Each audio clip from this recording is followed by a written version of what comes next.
বন্ধুসকল নমস্কাৰ।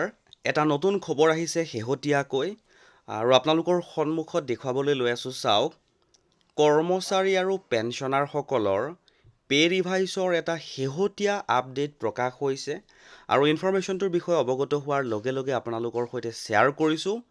আৰু ইনফৰমেশ্যনটোত 13/4/2026 তাৰিখটোৰ কথা স্পষ্টকৈ উল্লেখ কৰা হৈছে, অৰ্থাৎ এপ্ৰিল মাহৰ 13 তাৰিখৰ কথা উল্লেখ কৰা হৈছে।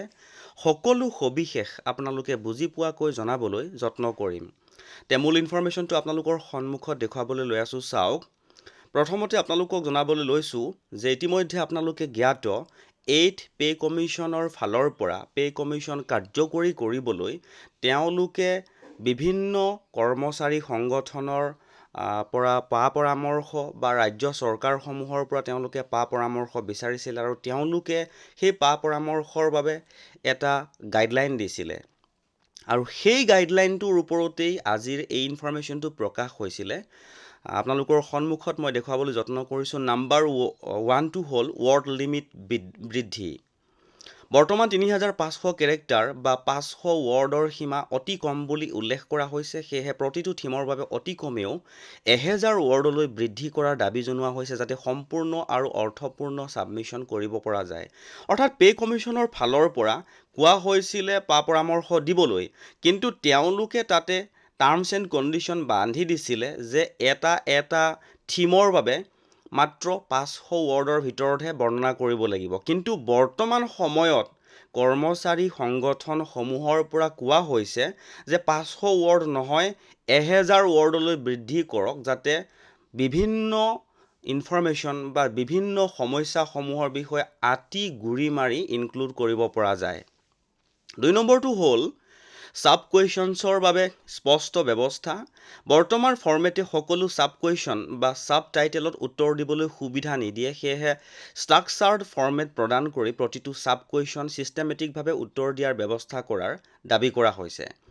নিশ্চয়কৈ আপোনালোকে গম পাইছে, পে কমিশ্যনে যি পৰামৰ্শ বিচাৰিছিলে, পৰামৰ্শৰ বাবে যি গাইডলাইন তৈয়াৰ কৰিছিলে, সেই গাইডলাইনখনৰ ওপৰতহে এই ইনফৰমেশ্যনটো প্ৰকাশ কৰা হৈছে যে গাইডলাইনখনকে সলনি কৰি নতুনকৈ এখন নতুন গাইডলাইন দিব লাগে, যাতে কৰ্মচাৰী আৰু পেঞ্চনাৰসকলৰ যিখিনি ৰিফৰ্মছ কৰিবলগীয়া আছে বা সা সুবিধা ইনক্লুড কৰিবলগীয়া আছে ভাল কৰি সুমুৱাব পৰা যায়। নিশ্চয় গম পাইছে। 3 নম্বৰটো হ'ল পেঞ্চন ৰিফৰ্মছ, NPS, UPS আৰু OPSৰ মতামত জমা দিয়াৰ সুবিধা। চিঠিত বিশেষকৈ NPS নেশ্যনেল পেঞ্চন ছিষ্টেম আৰু UPS ইউনাইটেড পেঞ্চন স্কিমৰ সমস্যাৰ কথা উল্লেখ কৰা হৈছে। অল্ড পেঞ্চন স্কিম পুনৰ প্ৰৱৰ্তনৰ দাবী কৰা হৈছে CCS ৰুলছৰ অধীনত। চিঠিত কোৱা হৈছে যে গভৰ্ণমেণ্ট এমপ্লয়িজসকলক কণ্ট্ৰিবিউটৰী পেঞ্চন স্কিমৰ অধীনত ৰাখিব নালাগে, অৰ্থাৎ NPSৰ অধীনত ৰাখিব নলগাৰ কথাও উল্লেখ কৰিছে। 4 নম্বৰটো হ'ল পেঞ্চনাৰ্ছ বিষয়সমূহৰ অন্তৰ্ভুক্ত কৰা পেঞ্চন সংক্ৰান্ত বিষয়সমূহৰ বাবে পৃথক ব্যৱস্থাৰ দাবী কৰা হৈছে, যেনে retirement benefit pension revision, parity in pension, commuted value পুনঃস্থাপন, পেঞ্চন বৃদ্ধি, অন্যান্য ৱেলফেয়াৰ মেজাৰ্ছ, ওমেন এমপ্লয়িজৰ বাবে ৱেলফেয়াৰ প্ৰভিজনছ, ওমেন এমপ্লয়িজৰ বাবে পৃথক ছেকশ্যন যোগ কৰাৰ প্ৰস্তাৱ, work place safety, maternity benefits, menstrual welfare, child care leave, gender equity policies. Department specific ইছ্যুসমূহৰ বিষয়ে হ'ল প্ৰত্যেক গভৰ্ণমেণ্ট ডিপাৰ্টমেণ্টৰ সমস্যা ভিন্ন। সেই ডিপাৰ্টমেণ্ট স্পেচিফিক বিষয়সমূহৰ ওপৰত ছাবমিশ্যন দিয়াৰ সুবিধা দিয়াৰ প্ৰস্তাৱো আগবঢ়োৱা হৈছে। ছাবমিশ্যন ডেডলাইন বৃদ্ধি। মেমৰেণ্ডাম জমা দিয়াৰ শেষ তাৰিখ 31 মে 2026লৈ বৃদ্ধি কৰাৰ প্ৰস্তাৱ দিয়া হৈছে, কাৰণ ফেডাৰেশ্যন, ইউনিয়ন আৰু এছ'চিয়েশ্যনসমূহে দেশজুৰি আলোচনা কৰিবলৈ অধিক সময়ৰ প্ৰয়োজন। এটাচমেণ্ট ছাইজ লিমিট বৃদ্ধি। বৰ্তমান 2 MB অতি কম, ইয়াক 10 MB লৈ বৃদ্ধি কৰাৰ দাবী কৰা হৈছে, যাতে ডিটেইলড ৰিপৰ্ট, এনেক্সাৰ আৰু ডাটা জমা দিব পৰা যায়।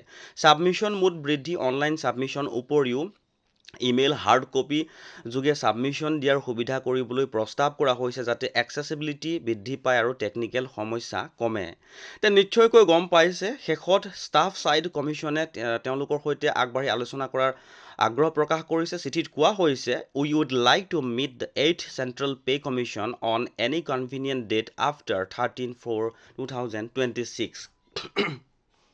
নিশ্চয়কৈ গম পাইছে যে এই যিখিনি গুৰুত্বপূৰ্ণ ইনফৰমেশ্যন, এই ইনফৰমেশ্যনসমূহ কৰ্মচাৰী সংগঠনৰ হৈ দিয়া হৈছিলে আৰু তেওঁলোকে কৈছে যে অকল পৰামৰ্শৰ বিষয়টোৱেই নহয়, পৰামৰ্শৰ বাবে যি গাইডলাইন তৈয়াৰ কৰা হৈছে সেই গাইডলাইনখনত অকণমান সংশোধনীৰ প্ৰয়োজন আছে, কাৰণ কৰ্মচাৰী আৰু পেঞ্চনাৰসকলৰ হৈ তেওঁলোকে যথেষ্ট ইনফৰমেশ্যন ইনক্লুড কৰিবলৈ বিচাৰিছে, কিন্তু গাইডলাইনখনত যেনেকৈ দিয়া আছে সেই হিচাপে তেওঁলোকে তাত ইনক্লুড কৰিব পৰা নাই।